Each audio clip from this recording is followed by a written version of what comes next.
Our Road to the White House coverage continues with Libertarian presidential nominee Gary Johnson.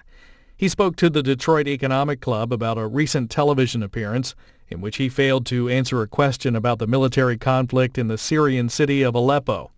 This is about an hour. And now, folks, it is my distinct pleasure to introduce our guest speaker and our moderator. The Honorable Gary Johnson was elected governor of New Mexico in 1994 as a Republican in an overwhelming Democratic state, and re-elected to a second term by a wide margin 4 years later. Despite his 2 terms as governor, Gary Johnson still prefers to call himself an entrepreneur. To pay for college, he started a door-to-door handyman business. 20 years later, the one-man shop had grown into one of the largest construction companies in New Mexico, with more than 1,000 employees. I would call that entrepreneurship. As a businessman, Gary ran for governor with no prior political resume other than his political science degree from the University of New Mexico and his passion for helping people. And although Gary considers himself to be libertarian-minded, he has always believed that good public policy should be based on practical cost-benefit analysis rather than just strict ideology. Johnson is best known for resisting the temptation to solve every problem with government spending and regulation, having vetoed more than 750 bills during his time in office. He also cut taxes 14 times without ever raising them. He balanced the state's budget and left New Mexico with $1 billion surplus. During his 2 terms, despite cutting taxes and the size of government, he improved New Mexico's schools and executed a major infrastructure overhaul. In the 2012 presidential election, Johnson participated in the Republican Party primary. As an avid skier, adventurer, Ironman, and bicyclist, Gary has scaled the highest peak on each of the 7 continents, including Mount Everest. Folks, please join me in welcoming the Honorable Gary Johnson.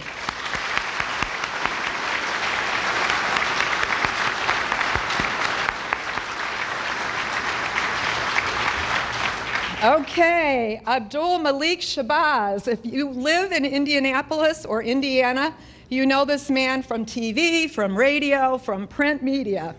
He is an award-winning political writer and commentator. He has been covering and writing about state and local government in Indiana and Illinois for 20 years. And in Illinois, I was basically a crime reporter, so there you go. He hosts the Abdul at-Large talk show on Indianapolis radio and writes opinions for the Indianapolis Star, the Indianapolis Recorder, and the StateHouseFile.com. He's a frequent panelist and contributor to WRTV Channel 6's Indianapolis This Week and Inside Indiana Business. Shabazz also is editor and publisher of IndyPolitics.org, which has been recognized by the Washington Post 2 years in a row as one of the best political blogs in the nation. You are a busy man. My wife agrees. He is an attorney and holds adjunct teaching positions at the University of Indianapolis and Ivy Tech Community College. Ladies and gentlemen, please join me in welcoming Abdul Malik Shabazz. Thank you.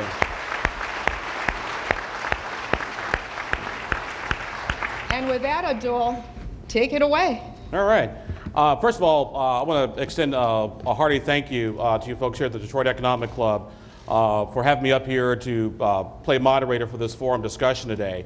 Just want to let you know, though, I was in West Lafayette last night when the governor had a forum with Purdue University president, former Indiana Governor Mitch Daniels. So this morning was get up at 5 o'clock to make it here to Detroit. And from my college days, I can tell you this, getting home at 5 o'clock was much more fun than getting up at 5 o'clock. So it is our pleasure to be here. And as Governor Johnson will tell you, as he told the young people we spoke to this morning and also last night, you can ask him anything and everything because he's that kind of person. So here's the first question, Governor. And this kind of came up while I was in the car this morning.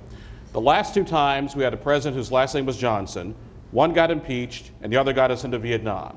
What's different about a Gary Johnson? Well, on the let's start with the impeachment side. I've done a couple of things in my life, or believe in several things, but one of them is if you tell the truth, you don't have to remember anything. And another is I think the unforgivable in life is saying one thing and doing another. I am not a hypocrite. And then with regard to Lyndon Johnson and getting involved in Vietnam, I do fault Johnson for escalating the Vietnam War. My first vote for president was a vote for McGovern against Nixon because of the Vietnam War. And I don't think that we should involve ourselves as a country in supporting regime change. In my lifetime, I cannot think of one single example where that has worked out positively. Okay, well, let's start with the big issue that is on the minds of lots of folks, which is jobs and the economy. I did a little bit of research last night. In Michigan, the latest unemployment figures show that Michigan is about 4.5%. Nationally, it's 4.9%. Detroit itself is 9.1%. What can or what should the role of the president be in job creation? Well, when I ran in the 2012 cycle, when I ran for president, Rick Perry was beating his chest over the fact that he had created more jobs in Texas than anybody else running for president. Well, they did an analysis and it was actually me. And my response to that was the same as when I was governor of New Mexico, and that was that I did not create one single job as governor of New Mexico. The private sector creates jobs. Government does not create jobs. But what I did do and would do as president is create certainty. Certainty that taxes were going to only go down. Certainty that rules and regulations were going to only get better from a common sense standpoint. And I did run state government. I will run federal government. I will appoint everyone to head all of these agencies. And with certainty, I will tell you that rules and regulations will not get any worse. They'll get better. With certainty, taxes, I'll sign on to any proposal that simplifies taxes. I'll sign on to any proposal that reduces taxes. And as governor of New Mexico, over an 8-year period, this had never happened before, not one penny of tax went up anywhere. So given that kind of certainty, and yes, it would be wonderful to sign on to reduction in taxes, but in an environment of certainty, I suggest that business does have confidence and that jobs do grow. How do we restore, Governor, at least from like I said, the data shows the economy is turning around, but there are a lot of Americans who don't feel it. They don't feel as if they're making more money. They feel like they're still sort of getting left behind. How do you make that emotional connection, with the American voter, which is also crucial in leadership? Having been governor of New Mexico, running for president of the United States, I really do think that crony capitalism is alive and well. I do believe that pay to play exists, and that's when government picks winners and losers. And I will tell you, having been governor of New Mexico, is you can just absolutely bring an end to that. I had a supporter after I left office talking about pay to play. And I said to my supporter, I said, Jerry, I didn't do any of that, zero of that. And he goes, Gary, I know that, we all know that. It's never happened before and it will never happen again. I will just tell you that good government is easy. It is easy to bring all of that to an end. And what I think people are really looking for in this country is equal opportunity. And it is a system right now that is gamed. And I also believe that. And I also believe that overnight, with whom you elect, you can absolutely bring that to an end. One of the other things, too, Governor, is the issue of trade and trade deals, whether it's NAFTA 20-something years ago or the Trans-Pacific Trade Partnership.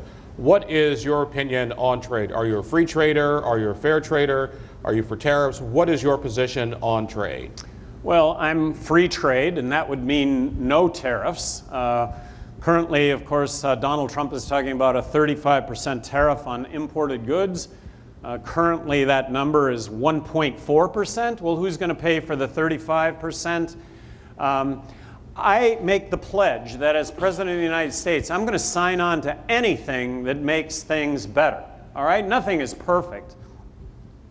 I would sign TPP. I believe that it benefits the United States, that we are all about high-tech, high-wage jobs, and that, in fact, it would do that.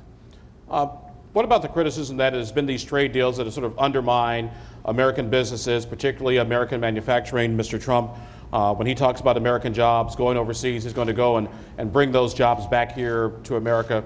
Have we negotiated bad trade deals? Do we need to go back and renegotiate what we have? Well, pledge to you as President of the United States. And I love this aspect of having been governor of New Mexico. Look, I immersed myself in these issues, immersed myself from the standpoint of making things better. Always an analysis of everything that came on my desk in the context of, will this make things better?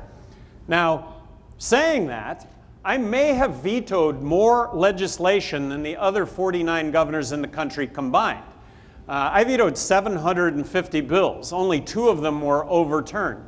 I took line item veto to a new art form. I saw a lot of legislation that benefited those that had money and influence, giving them more money and influence.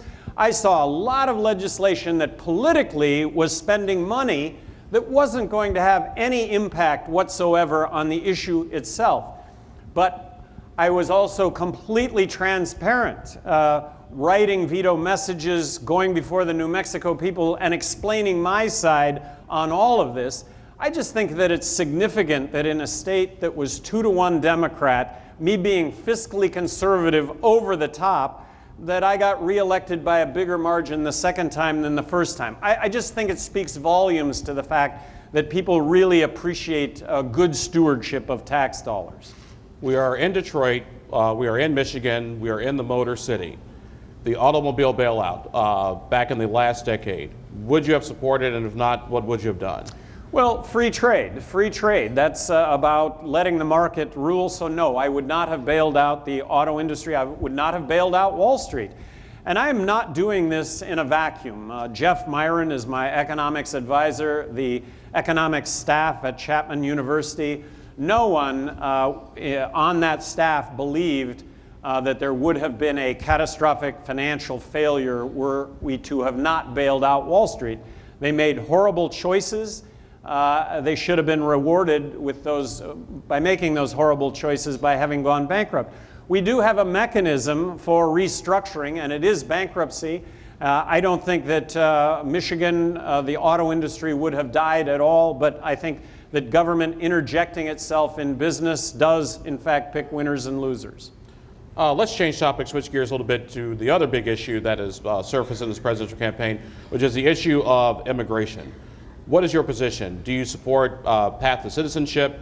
Is it round up 11 million people, send them back, build a wall? And also being a governor of a border state, I think you bring our audience a rather unique perspective on this.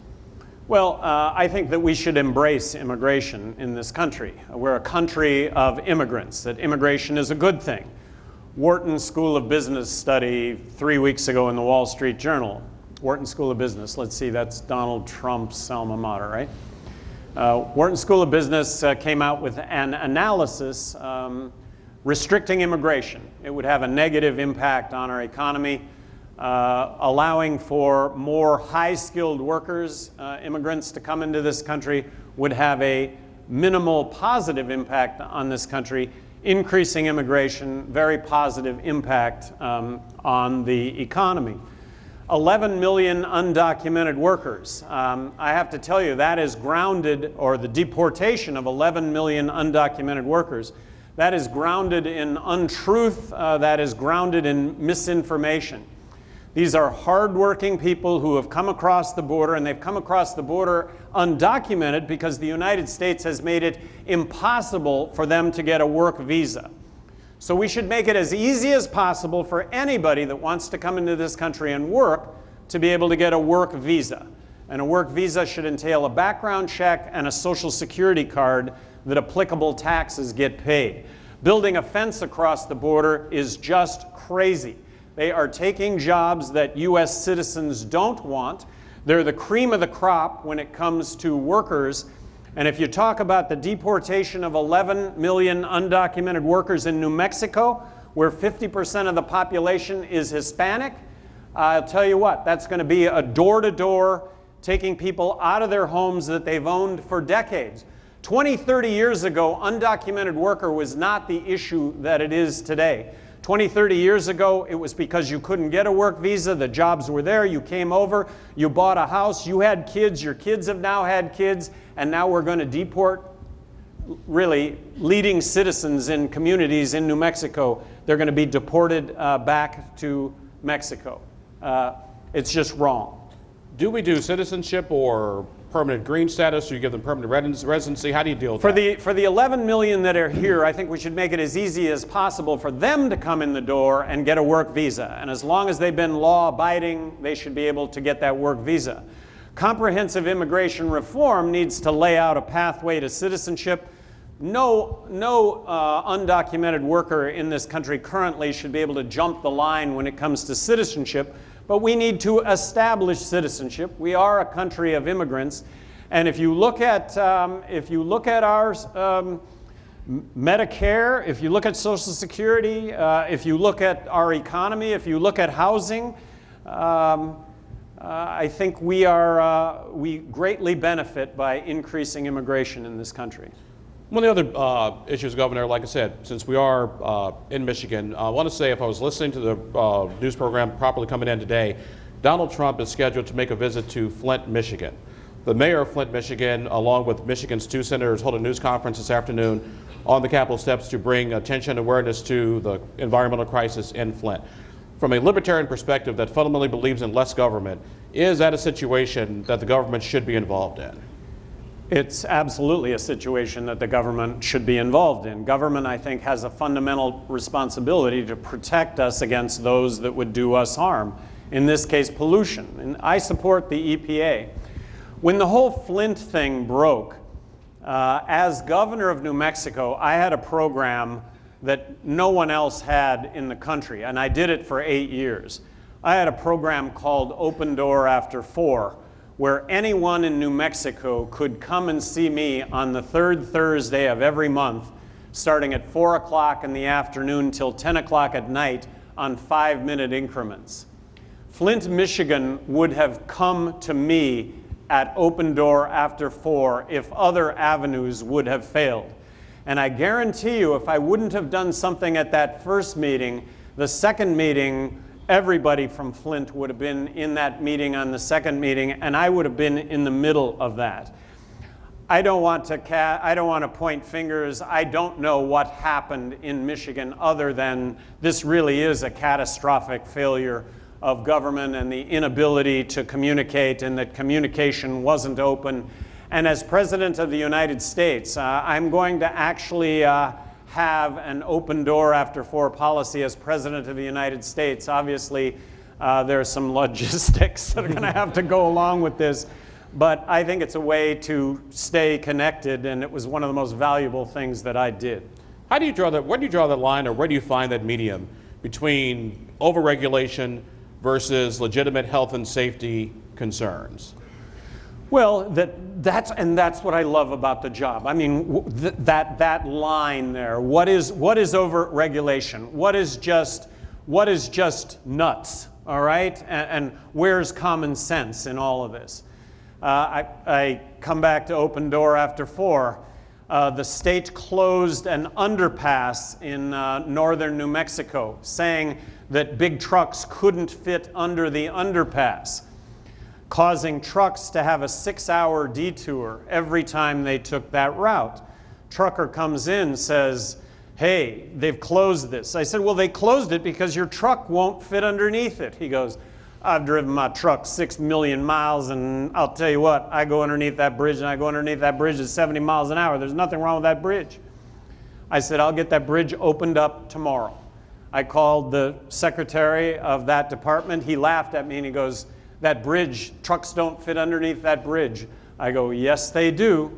And we opened it up. My point is that government does go awry, and there should be mechanisms to differentiate between what is good and what isn't so good, and what is capricious behavior on the part of oftentimes just singular bureaucrats within the system. But it should be that vigilance. I mean, good government was easy. Let's talk national security and foreign policy. This past Sunday, we just marked the 15th anniversary of 9/11. Terrorist attack killed more than 3,000 Americans. Since then, we've been involved in conflicts in Iraq and in Afghanistan. What is the Gary Johnson position on the war against terrorism? Well, after 9/11, I supported going into Afghanistan. We were attacked. We attacked back, Al-Qaeda. But after being in Afghanistan for 7 months, we wiped out Al-Qaeda. We didn't get Osama bin Laden, but we should have gotten out of Afghanistan after 7 months and left our options open for coming back in to get Osama bin Laden. I believe we should get out of Afghanistan tomorrow, and for all of the horrible consequences, let's call them horrible consequences, which I believe can be completely mitigated, but for all of the horrible consequences that will exist tomorrow by getting out of Afghanistan tomorrow, is anyone here kidding themselves that those same circumstances won't exist 20 years from now, if that's when we finally decide to get out, or I guess for some forever? When it came to Iraq, that was regime change. That was going in, that was supporting regime change, and at that time I said, look, we have let's not do this. We have the military surveillance capability to watch somebody, to see what somebody's having for lunch, if that's what we want to train our satellites on. We will be able to see them roll out any weapons of mass destruction, and if they do that, we can have all sorts of options at that time. I do believe that going into Iraq, supporting regime change, has resulted in the Syrian civil war, that it has resulted in Raqqa, ISIS, that it was Saddam's henchmen that fled to the Raqqa area. Raqqa, gee, we're supporting the Kurds against ISIS, but the Kurds are sideways with Turkey, who is our ally, but not such a good ally since we invaded Iraq. It just goes on and on and on. You can't make this up. But when we support regime change, Libya, Syria, Iraq, looking at Syria, we supported the Free Syrian Army against Assad. And this happened in Aleppo, for those of you that followed my story. Which I was actually just about to ask you about that. Free Syrian Army. We support the Free Syrian Army against the Assad administration. But they're allied with the Islamists. And we're not in support of the Islamists, but yet the two of them are fighting against Assad. Bush was paying Assad to fight the Islamists prior to this happening. And so we arm the Free Syrian Army. Free Syrian Army gets beat. Arms end up in the Islamists' hands. You can't make this up. Aleppo. You got a little bit of flack about Aleppo during an interview. 90% of the public, as you and I talked the other day, probably has no idea where Aleppo is on a map, but they also say 90% of the public isn't running for president. Did that hurt your campaign? Well, first of all, was I expecting an Aleppo day in this campaign? With 100% certainty, I was expecting an Aleppo day. With 100% certainty, I'm expecting at least one more Aleppo day. And however many Aleppo days there are, it is what it is. 90% of Americans aren't running for president of the United States. I am, and I should have known that.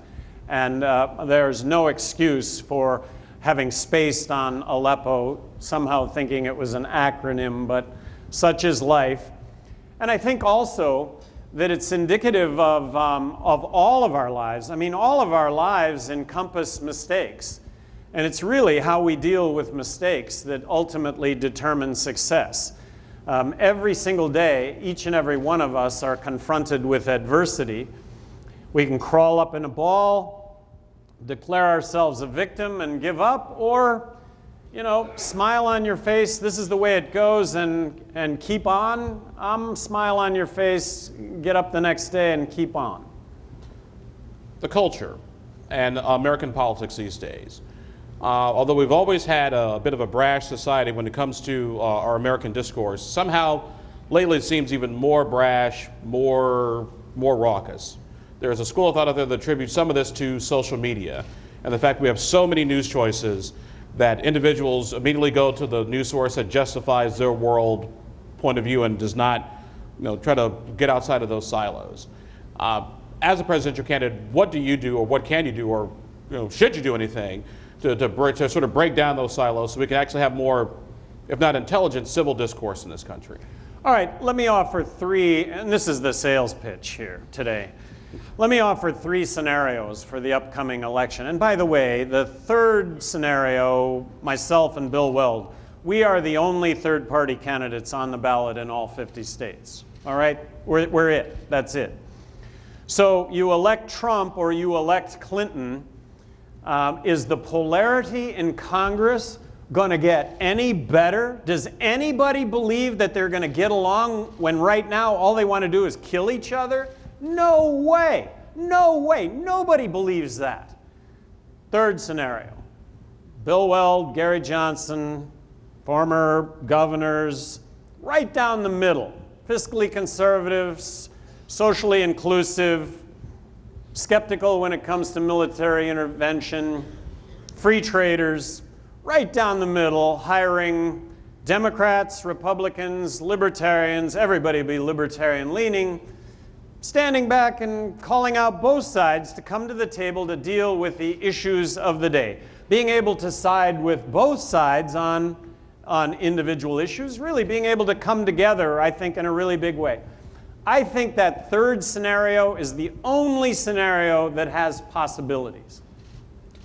Both Hillary Clinton and Donald Trump have very high disapproval ratings. Mrs. Clinton is in the mid-50s. Donald Trump last time was about 63, 64% unfavorability.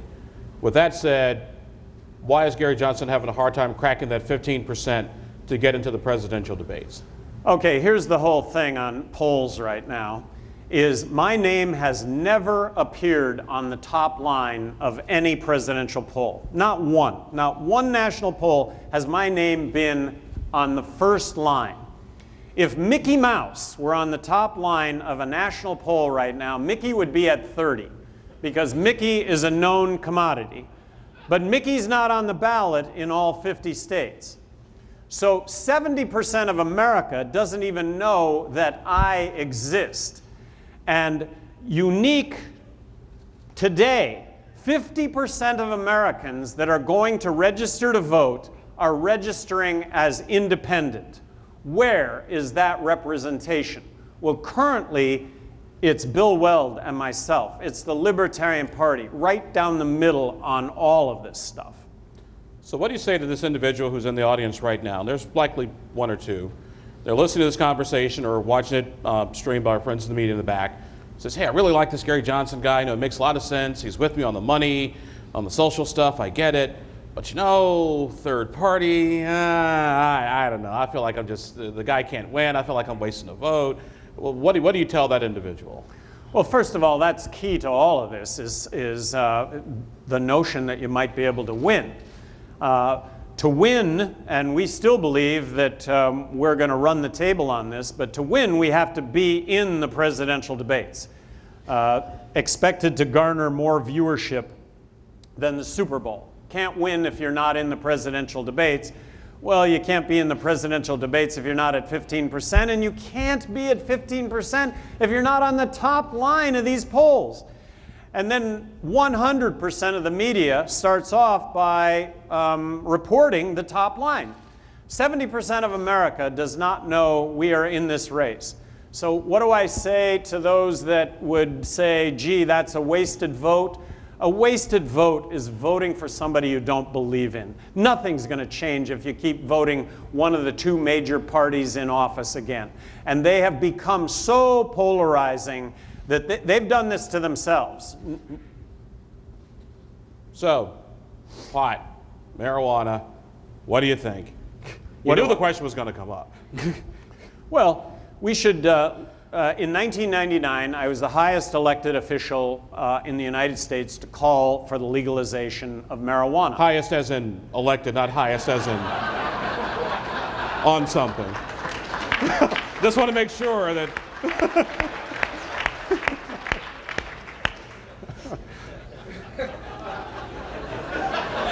I've been waiting for 3 days to use that line. Bravo. You were saying, go. Tens of millions of Americans in this country are convicted felons that, but for our drug laws, would otherwise be tax-paying, law-abiding citizens. We have the highest incarceration rate of any country in the world, and I refuse to believe that we are any less law-abiding in this country than any other country in the world. And that has its roots in the drug war. I do believe that we are going to legalize marijuana, and I do believe when we do that, this country is going to take a quantum leap of understanding when it comes to other drugs and recognize that the drug issue is a health problem as opposed to a criminal justice problem. And let me say, indulging in any sort of marijuana, alcohol, any substance whatsoever, becoming impaired, getting behind the wheel of a car, that is always going to be illegal, and government has to play a role in that. When it comes to the legalization of marijuana, that will be a state's issue, not a federal government issue, just like alcohol. Alcohol is a 50-state issue. There are still counties in this country where alcohol where there are dry counties in this country. But as President of the United States, I would deschedule marijuana as a Class 1 narcotic, allowing the research to go along with cannabis that needs to occur. For example, impairment needs to be established, something that currently does not exist, and the banking issues that exist in now half the states that have legal medicinal marijuana, 4 states that have it recreationally, and the District of Columbia that have it recreationally. It would resolve those banking issues. We're coming down, ladies and gentlemen, to the last 5 minutes of our conversation up here with Governor Johnson. So if you have questions that you'd like to ask for the final part of this program, feel free to start texting those right away. Governor, we've had questions and concerns about the health of our elected officials as of late. Mrs. Clinton with her bout with pneumonia. Donald Trump was supposed to go on the Dr. Oz program today, unveil his medical records. That's now changed to a conversation about medical health. But with the fact that everybody running for president is over 60, and as we get older, we get more health issues. How are you feeling? If I'm not elected President of the United States, I will be skiing 120 days this upcoming season because I built my dream home north of Taos because the skiing there is as good as anywhere on the planet. And then next June, I'm planning to ride the Divide, which is a 3,000-mile mountain bike race across the Continental Divide from Banff, Canada to Antelope Wells, New Mexico. That's my plan next June. I am going to have a physical tomorrow because of this issue, and maybe it's not such a high bar, but and I hate to embellish, so I don't want this to be an embellishment, but I will be the fittest president of the United States ever.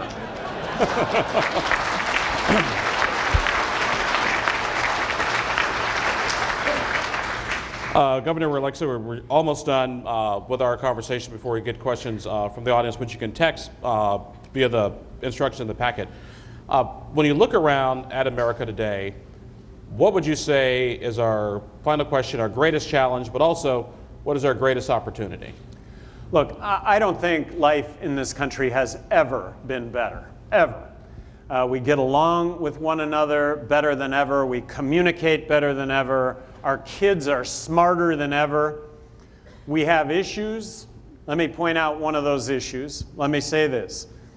All lives matter, okay? But black lives matter, and here's why. Blacks are getting shot at the rate of 6 times that of whites. If you're arrested on drug-related crime and you are of color, there's a 4 times more likelihood that you'll end up behind bars than if you're white. And if you're white, you're not taken out of your car and you're not roughed up like those of color are taken out of their car and literally roughed up to where if you were, as a white person, if I were subject to that same kind of treatment, I would probably have the cuffs on me also. But I'm not subject to that kind of treatment. So we do have discrimination that exists in this country. And we've had our heads in the sand on this. And I pose to you myself, I've had my head in the sand on this issue. But we will come to grips with this. We'll come to grips with this faster, more accurately. We'll put things in place. As President of the United States, I will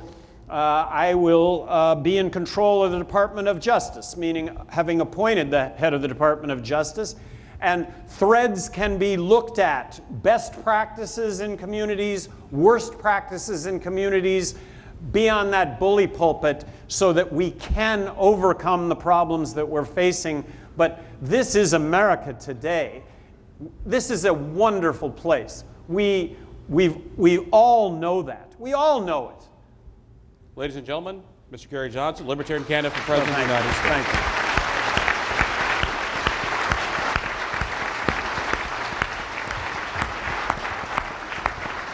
Okay, thank you, Abdul. So we have more than a few questions from the audience, Governor. So I'm going to start with, we had several different questions on taxes. So we had a student ask, what are your views on the simplification of our tax policy?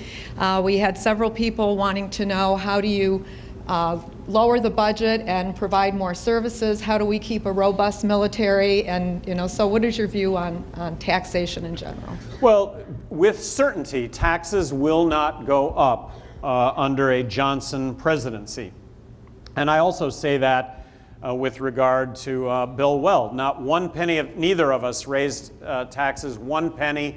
He cut taxes 21 times. I cut taxes 14 times. Bill Weld furloughed 8,000 state employees the first day in office. And keep in mind, Bill Weld was a Republican that served in a state that's 4-1 Democrat, and there wasn't a peep in all that. So certainty that government will get smaller, taxes simplified, taxes lowered. In that kind of environment, I think that creates confidence. I think the economy grows with that.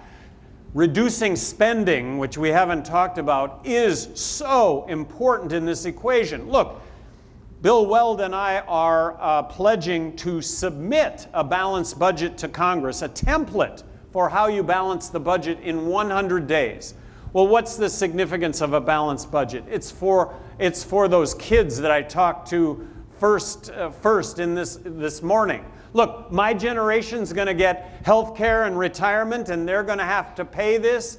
No. And to do nothing when it comes to the entitlements, Medicaid, Medicare, Social Security, meaning reforms need to be done in each of these areas to reduce or to make them actuarially sound in the case of Social Security. Military, our pledge and invincible national defense. But that doesn't mean that the Defense Department isn't 20% overblown. The Pentagon itself in the mid-90s requisitioned the BRAC Commission. Probably there are a lot of people that remember that. The BRAC Commission itself said that 25% more U.S. bases could be closed, but there was not the political will to ever accomplish that. Well, my pledge to you is I will bring that political will to make this happen. This job is about doing what's right, is about doing what needs to be done in this country, and that's why I'm seeking it. I really, from a personal standpoint, there was Nothing more intellectually stimulating as governor of New Mexico than being at the very heart of all these issues and looking at all these issues from the standpoint of, will it make things better? And in this case, better, we are headed to a fiscal cliff. We are headed to insolvency, bankruptcy, whatever you want to call it. And in this case, of course, we're going to print money to cover the deficit. Well, what effect's that going to have? Well, at some point, it is going to have whiplash inflation effect on all of us. Well, thank you. One of the questions that was most popular, if you will, is all about the Affordable Care Act, aka Obamacare. And if elected to office, what would be your approach?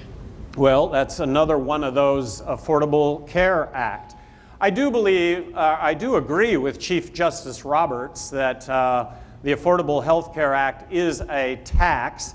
My health insurance premiums have quadrupled. I have not been to see a doctor for 3 years. That is going to change tomorrow.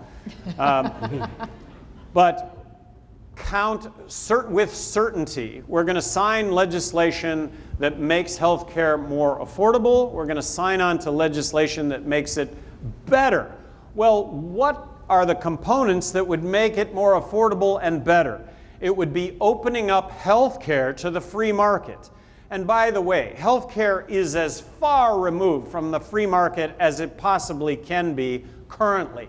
But if you had a free market economy when it came to health care, none of us would have health insurance to cover ourselves for ongoing medical need.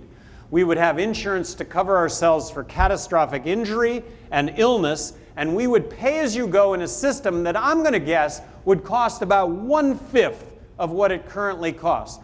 We would have stitches are us. We would have gallbladders are us. We would have x-rays are us. We would have advertised pricing with advertised outcomes.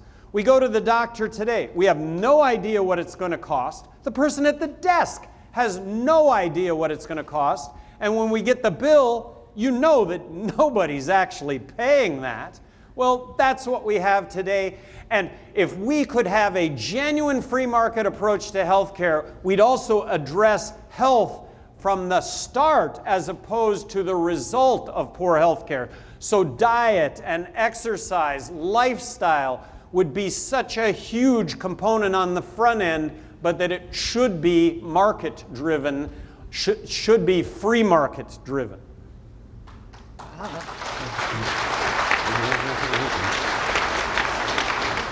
Okay, this is another one that a lot of people have on their minds. So Goldman Sachs recently announced its top employees are banned from contributing to certain political campaigns. What would you do as president to stop corporations from influencing elections and further contribute to the erosion of our societal liberties?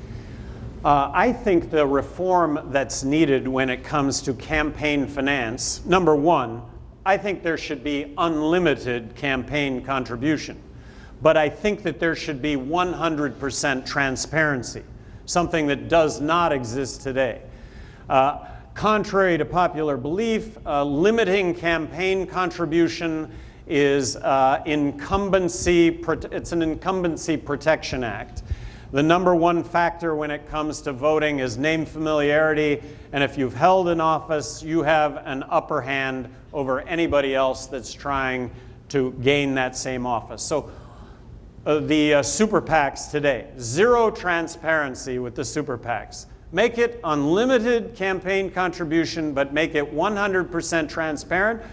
I'd sign legislation that candidates would have to wear NASCAR jackets and have logos on the NASCAR jackets commensurate with the size of the contribution from General Motors, Intel, Coca-Cola, Microsoft, Google, whatever. Okay. All right. So, well, that was serious also, but in light of, this is a student question, by the way. In light of the recent shootings in Orlando and San Bernardino, what would you do to stop domestic mass shootings?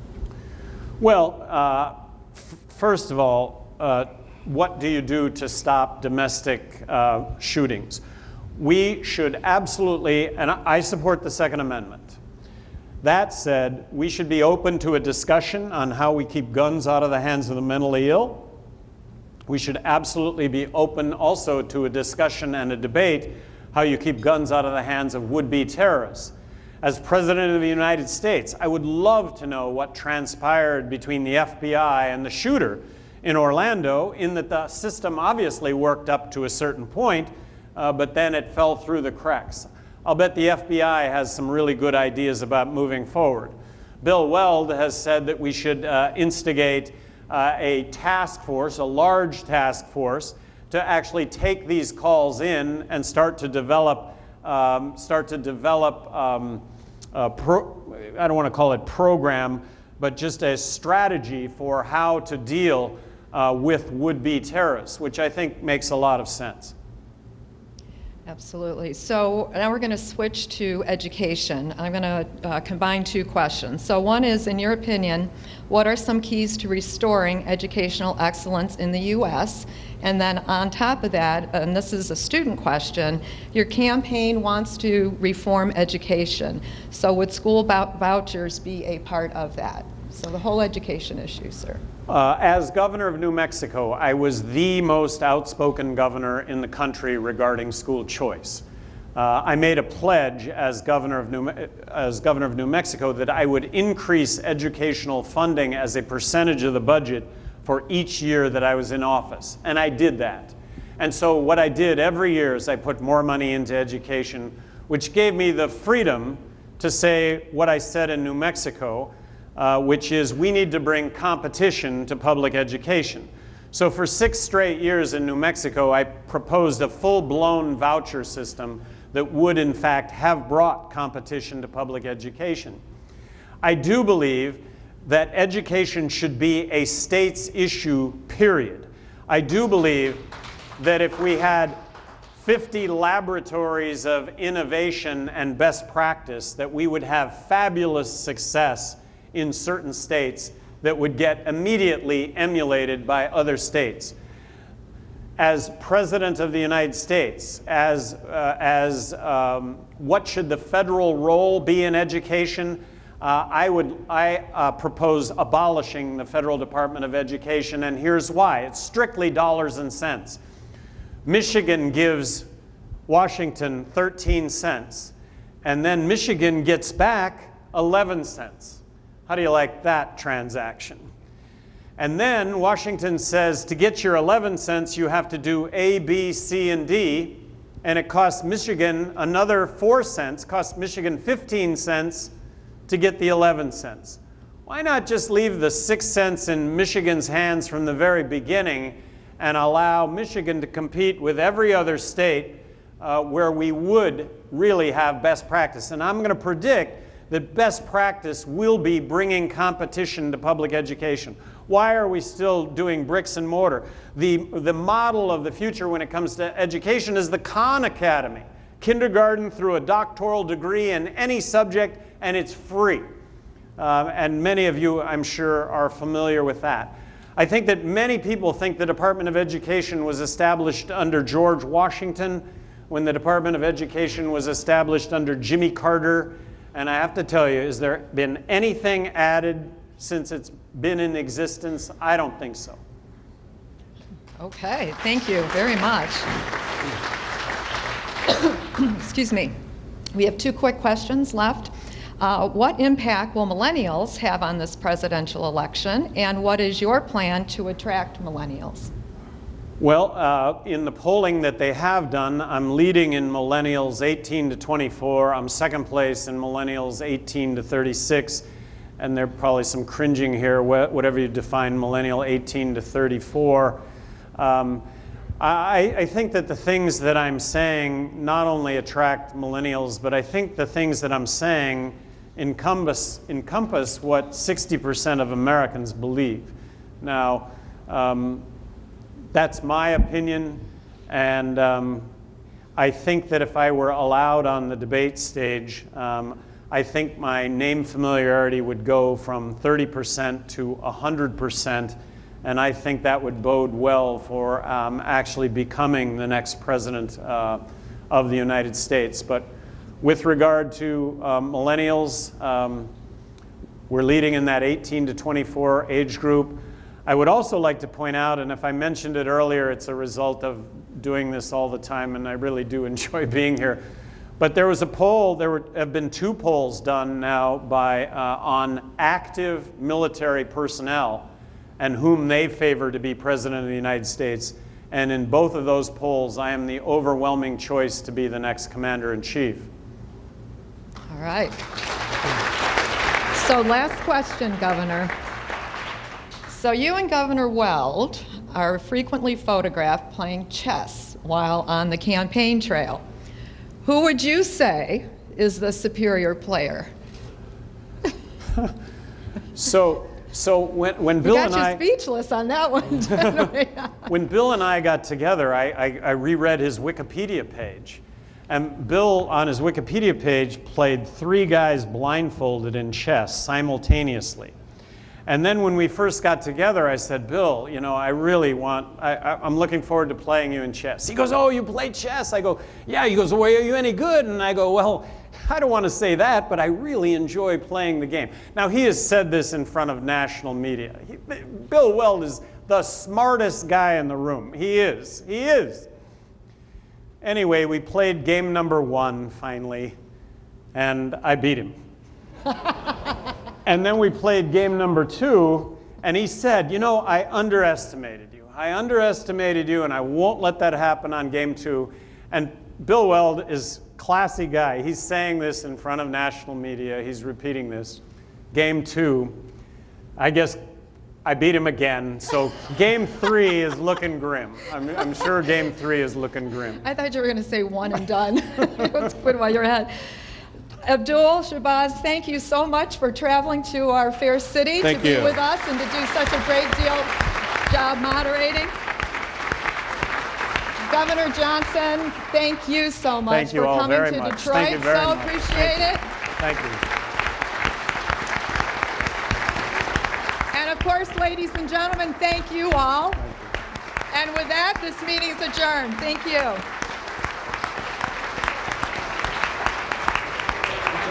Thank you. Thank you. Thanks for sitting through that. Really appreciate it. Good job. Ah, thank you, my friend. Yeah.